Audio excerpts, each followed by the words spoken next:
期望出年係搞一個奪冠嘅巡遊。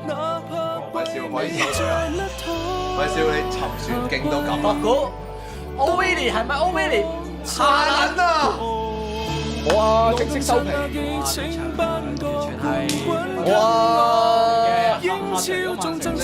正式收撚皮㗎啦，已經係。錯，我冇諗過阿仙奴所謂4冠王，原來係指4月每週跌1冠，就啱啱好跌撚晒4冠。唉，有陣時咧，唔係話唔想面對現實，之但係咧冇辦法啦，實在係有少少令人傷感噶吓，毫無疑問係令人心痛噶。曼城咧，如果下場波就作客贏咗搬嚟啦，咁全取3分嘅情況下咧，就一定係會過我亞，就暫時成為第33輪嘅英超榜首噶啦。邊個位開始炸呢？我都有嘗試去分析過噶。聯賽杯決賽開始呢，我亞呢隊波已經係炸撚到不似人形噶啦。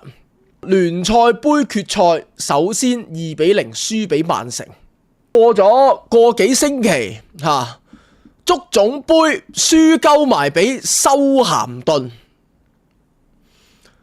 跟住翻去英超聯再輸埋俾般尼茅夫，由輸俾曼城嘅聯賽杯決賽嗰一刻開始咧，已經係埋下咗亞式崩盤嘅伏線噶啦。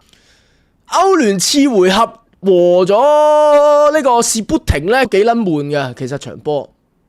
基本上你當係主場死頂之下就力保不失，咁2回合計就贏1粒嘅啫。歐聯嚟講呢，而家係4強啊嘛，阿仙奴、下體會、拜仁慕尼黑，再加埋巴黎聖日耳門。公道講，4隊入面最撚柒廢一定係我亞噶啦，都唔使講噶啦。即係如果有得再4強有得再抽籤個個爭住對我㗎，4強就打呢個馬德里體育會啦，咁都算係咁㗎啦。因為咧對住拜仁同埋 PSG， 佢哋咁猛烈嘅攻勢咧，我諗4、5、6咧已經係基本咁唯一嘅好處就係咧，馬體會呢隊波咧先手多啲，即係就算輸咧起碼咧我諗都唔會俾人4、5、6啩。我哋一齊理性分析一下，我哋呢5場會發生啲咩事先？首先第一場主場對紐卡素，其實咧紐卡素呢隊波咧係都少少嗰種高不成低不就噶啦。基本上咧歐洲賽咧機會咧就相對地比較渺茫啦。咁降班咧就完全唔輪到佢嘅，冇得鬥氣啦呢場 win 啦。講真，屌你紐卡素呢啲閪波連輸3場。歐賽又踢唔到噶啦，降班又唔到佢，去到季尾咧呢啲中游分子咧最易食噶啦，易食指數4勝啊！阿仙奴攞冠軍嘅機會仍然有 73%， 係撚啊！我今日已經係睇咗超級電腦嘅計算，本身阿仙奴攞冠軍嘅機會係有 93%， 即係領先9分嘅時候，而家已經係去到 51% 啊！曼城係 49% 啊！呢個係最新超級電腦嘅計算。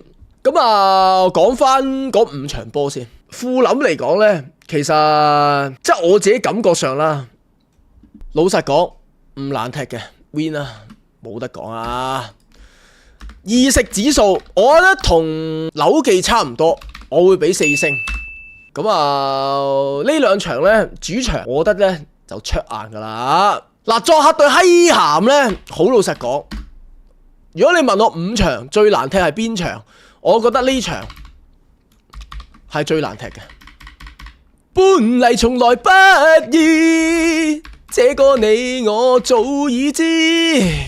認真，我自己感覺上啦，最撚難踢就係閪咸呢一場，2食指數1勝。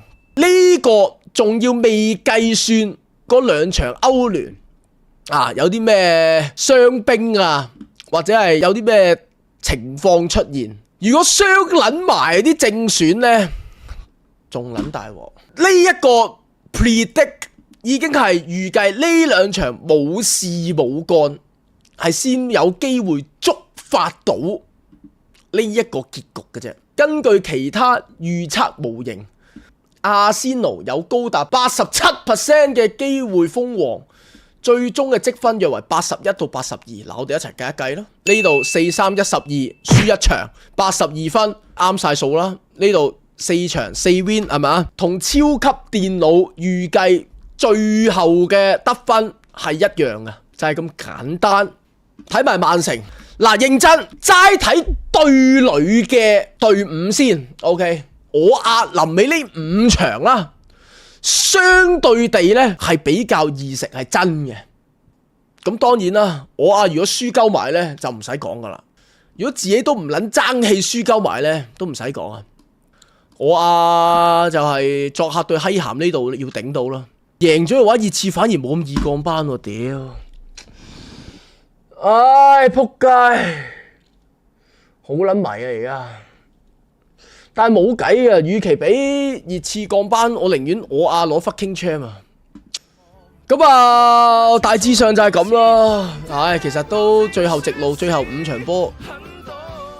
因為其實而家最大問題係講緊阿仙奴個勢啊，個勢頭好差。所以其實呢場呢，4月26對紐卡素呢一場呢，好撚關鍵啊！呢一場要大炒卡數攞翻啲士氣，如果唔係呢，冚到尾噶啦。足球嘅資訊我諗只能夠講到呢一度啊，因為生死有命，富貴由天。巴士嗰度我諗暫時 hold 一 hold 先啦，好消息係未落定嘅，再睇定啲先啦。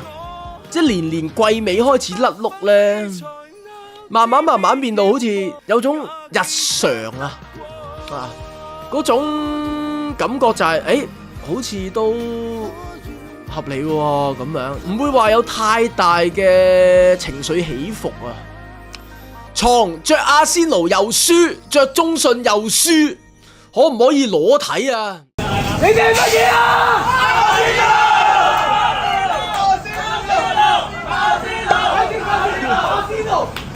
阿仙奴，好細聲啊！